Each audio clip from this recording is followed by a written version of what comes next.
Jumpa kembali di Sharing Firman. Tema Sharing Firman hari ini adalah jangan biarkan ramalan mengontrol hidupmu.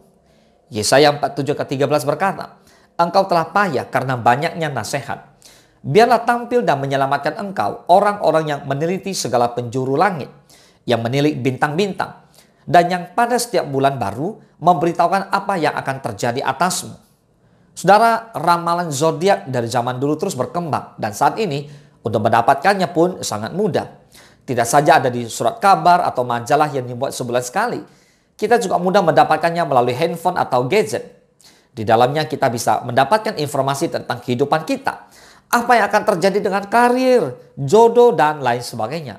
Lalu tentang nasihat-nasihat di mana hal-hal yang harus kita lakukan. Lalu ada hal-hal yang harus kita hindari.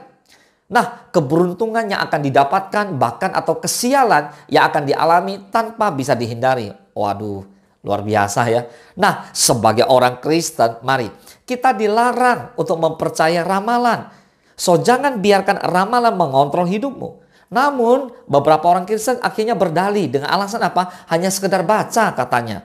Mari kita lihat. Kalau saudara baca-baca, ya hati-hati, mending baca Alkitab. Kalau baca yang gak ada guna untuk apa juga. Lama-lama masuk dan akhirnya menjadi sebuah keyakinan. Bertobatlah. Katakan amin. Sekarang kita lihat apa kata Alkitab tentang zodiak ini.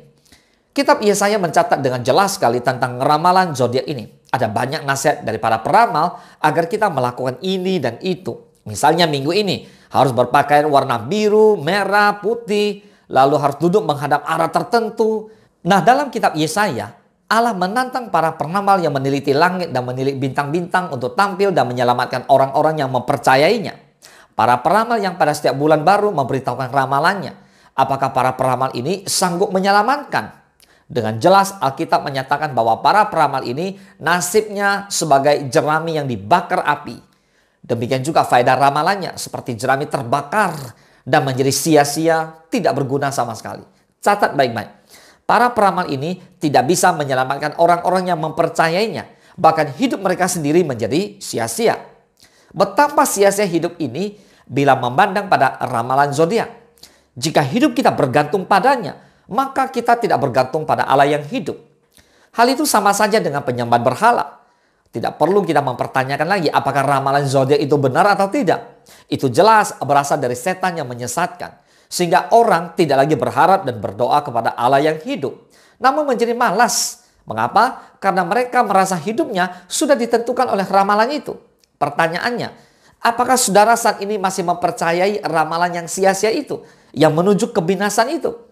Membaca hanya untuk menambah wawasan ya sah-sah saja. Namun dengan membacanya bisa saja kita mempercayainya, bahaya.